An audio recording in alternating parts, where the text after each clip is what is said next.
ವಸ್ತುನಿಷ್ಠತೆ, ವಿಶ್ವಾಸಾರ್ಹತೆ, ನಿಖರತೆಗಾಗಿ ನೋಡ್ತಾ ಇರಿ ನ್ಯೂಸ್ ಪುತ್ತೂರು, ಜನಮನದ ಪ್ರತಿಧ್ವನಿ. ಶುಭ ಮುಂಜಾನೆ. ನಾನು ಶ್ರೀಮಾ.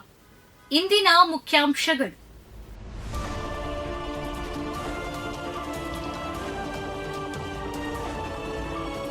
ಒಕ್ಕಲಿಗ ಗೌಡ ಸೇವಾ ಸಂಘದ ವಾರ್ಷಿಕ ಕಾರ್ಯಕ್ರಮ, ಒಕ್ಕಲಿಗ ಸ್ವಸಹಾಯ ಟ್ರಸ್ಟ್ನ ದಶಮಾನೋತ್ಸವ ಸಂಭ್ರಮ. ಒಕ್ಕಲಿಗ ಗೌಡ ಸೇವಾ ಸಂಘದ ಆತಿಥ್ಯದಲ್ಲಿ ವಾರ್ಷಿಕ ಕಾರ್ಯಕ್ರಮ, ಸಾಮೂಹಿಕ ಶ್ರೀ ಸತ್ಯನಾರಾಯಣ ಪೂಜೆ ಹಾಗೂ ಒಕ್ಕಲಿಗ ಸ್ವಸಹಾಯ ಟ್ರಸ್ಟ್ನ ದಶಮಾನೋತ್ಸವ ಸಂಭ್ರಮ ಜನವರಿ 4ರಂದು ತೆಂಕಿಲ ಒಕ್ಕಲಿಗ ಗೌಡ ಸಮುದಾಯ ಭವನದಲ್ಲಿ ನಡೆಯಲಿದೆ ಎಂದು ಪುತ್ತೂರು ತಾಲೂಕು ಒಕ್ಕಲಿಗ ಗೌಡ ಸೇವಾ ಸಂಘದ ಅಧ್ಯಕ್ಷ ರವಿ ಮುಂಗ್ಲಿಮನೆ ತಿಳಿಸಿದ್ದಾರೆ. ಮಂಗಳವಾರ ಪತ್ರಿಕಾಗೋಷ್ಠಿಯಲ್ಲಿ ಅವರು ಮಾತನಾಡಿ, ಸಭಾ ಕಾರ್ಯಕ್ರಮದಲ್ಲಿ ತಾಲೂಕಿನಲ್ಲಿ ಸಾಧನೆ ಮಾಡಿದ ಹಿರಿಯ, ಯುವ ಮತ್ತು ಮಹಿಳಾ ಹೀಗೆ ಆಯ್ದ 3 ಜನ ಸಾಧಕರಿಗೆ ಸಾಧನಾ ಪ್ರಶಸ್ತಿ ನೀಡಿ ಗೌರವಿಸಲಾಗುವುದು ಎಂದು ತಿಳಿಸಿದರು. ಜನವರಿ 4ರಂದು ಪಾಂಗಳಾಯಿ ಶ್ರೀ ಅರಸು ಮುಂಡ್ಯತ್ತಾಯ ದೈವಸ್ಥಾನದಲ್ಲಿ ವರ್ಷಾವಧಿ ನೇಮೋತ್ಸವ.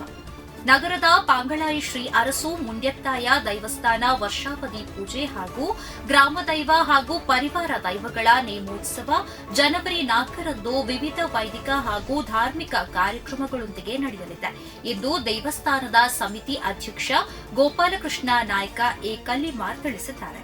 ಮಂಗಳವಾರ ಪತ್ರಿಕಾಗೋಷ್ಠಿಯಲ್ಲಿ ಅವರು ಮಾತನಾಡಿ, ಸುಮಾರು 800 ವರ್ಷಗಳ ಇತಿಹಾಸ ಹೊಂದಿರುವ ದೈವಸ್ಥಾನ ಅಂದಿನ ಕಾಲದಲ್ಲಿ ವಿಜೃಂಭಣೆಯಿಂದ ನೇಮ ನಡಾವಳಿಗಳು ಜರುಗುತ್ತಿದ್ದವು. ಅನಂತರದ ದಿನಗಳಲ್ಲಿ ಬೇರೆ ಬೇರೆ ಕಾರಣಗಳಿಂದ ನೇಮೋತ್ಸವ ನಿಂತು ಹೋಗಿ ಜನರು ಬದುಕಿನಲ್ಲಿ ತೊಂದರೆ ಅನುಭವಿಸುವಂತಾಯಿತು. ಇದನ್ನು ಅರಿತು ಪ್ರಶ್ನಾಚಿಂತನೆ ನಡೆಸಿ 2007ರಲ್ಲಿ ಜೀರ್ಣೋದ್ಧಾರ ಕಾರ್ಯ ಕೈಗೊಂಡು ದೈವಸ್ಥಾನ ನಿರ್ಮಿಸಿ ಬ್ರಹ್ಮಕಲಶಾದಿಗಳು ನಡೆದು ನೇಮೋತ್ಸವ ನಡೆದುಕೊಂಡು ಬಂದಿದೆ ಎಂದು ತಿಳಿಸಿದರು. ಪುತ್ತೂರಿನಲ್ಲಿ ಶ್ರೀನಿವಾಸ ಕಲ್ಯಾಣೋತ್ಸವ ಭರದಿಂದ ಸಾಗುತ್ತಿದೆ. ಸಕಲ ಸಿದ್ಧತೆಗಳು. 1 ಲಕ್ಷ ಮಂದಿ ಪಾಲ್ಗೊಳ್ಳುವ ನಿರೀಕ್ಷೆ. ಶ್ರೀನಿವಾಸ ಕಲ್ಯಾಣೋತ್ಸವ ಸಮಿತಿ ಹಾಗೂ ಪುತ್ತಿಲ ಪರಿವಾರ ಸೇವಾ ಟ್ರಸ್ಟ್ ಸಾರಥ್ಯದಲ್ಲಿ ಡಿಸೆಂಬರ್ 28 ಹಾಗೂ 29ರಂದು ಪುತ್ತೂರಿನ ಶ್ರೀ ಮಹಾಲಿಂಗೇಶ್ವರ ದೇವಸ್ಥಾನದ ದೇವರಮಾರು ಗದ್ದಿಯಲ್ಲಿ ನಡೆಯಲಿರುವ ಶ್ರೀನಿವಾಸ ಕಲ್ಯಾಣೋತ್ಸವದ ಸಕಲ ಸಿದ್ಧತೆಗಳು ಭರದಿಂದ ಸಾಗುತ್ತಿದೆ ಎಂದು ಸಮಿತಿ ಸಂಚಾಲಕ ಅರುಣ್ ಕುಮಾರ್ ಪುತ್ತಿಲ ತಿಳಿಸಿದ್ದಾರೆ. ಮಂಗಳವಾರ ಪತ್ರಿಕಾಗೋಷ್ಠಿಯಲ್ಲಿ ಅವರು ಮಾತನಾಡಿ, ಶ್ರೀನಿವಾಸ ಕಲ್ಯಾಣೋತ್ಸವದ ಧಾರ್ಮಿಕ ಕಾರ್ಯಕ್ರಮಕ್ಕಾಗಿ ಈಗಾಗಲೇ 53 ಚದರ ಅಡಿಯ ಪೆಂಡಾಲ್ ಹಾಗೂ ಅನ್ನ ಸಂತರ್ಪಣೆಗಾಗಿ 20,000 ಚದರ ಅಡಿಯ ಬೃಹತ್ ಪೆಂಡಾಲ್ಗಳನ್ನು ನಿರ್ಮಿಸಲಾಗಿದೆ. ನಗರದಲ್ಲಿ ಅಲಂಕಾರ, ಬಂಟಿಂಗ್ಸ್ಗಳ ಅಳವಡಿಕೆ, ಪ್ರತಿ ಬೂತ್ ಮಟ್ಟದಲ್ಲಿ ಫ್ಲೆಕ್ಸ್ ಅಳವಡಿಕೆಗೆ ಕಾರ್ಯ ಶೇಕಡ 80ರಷ್ಟು ಮುಗಿದಿದೆ ಎಂದು ತಿಳಿಸಿದರು. ಸಿಟಿ ರವಿ ಹಾಗೂ ಲಕ್ಷ್ಮೀ ಹೆಬ್ಬಾಳ್ಕರ್ ಪ್ರಕರಣದ ತನಿಖೆ ಸಿಐಡಿಗೆ ಎಂದು ಹೇಳಿಕೆ ನೀಡಿದ ಜಿ ಪರಮೇಶ್ವರ್, ಅಶ್ಲೀಲ ಪದ ಹೇಳಿದ್ದಾರೆಯೇ ಎಂದು ತಿಳಿಯಲು ತನಿಖೆ.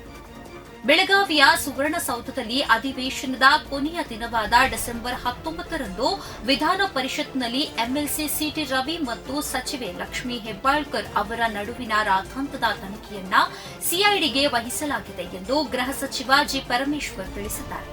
ಸಿಟಿ ರವಿ, ಸಚಿವೆ ಲಕ್ಷ್ಮೀ ಹೆಬ್ಬಾಳ್ಕರ್ ವಿರುದ್ಧ ಅಶ್ಲೀಲ ಪದ ಬಳಕೆ ಮಾಡಿದ್ದಾರೆ ಎಂಬ ಆರೋಪ ಕೇಳಿಬಂದಿದೆ.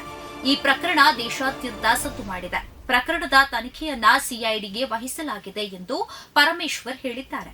ಸಿಟಿ ರವಿ ಅಶ್ಲೀಲ ಪದ ಬಳಸಿದ್ದಾರೆ ಎಂದು ಕೆಲವರು ಹೇಳುತ್ತಿದ್ದಾರೆ. ಇನ್ನು ಕೆಲವರು ಅಶ್ಲೀಲ ಪದ ಬಳಸಿಲ್ಲ ಅಂತ ಹೇಳಿದ್ದಾರೆ.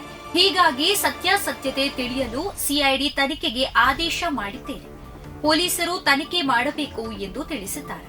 ಪ್ರತಿದಿನದ ಸುದ್ದಿಗಳಿಗಾಗಿ ನೋಡ್ತಾ ಇರಿ ನ್ಯೂಸ್ ಪುತ್ತೂರು, ಜನಮನದ ಪ್ರತಿಧ್ವನಿ.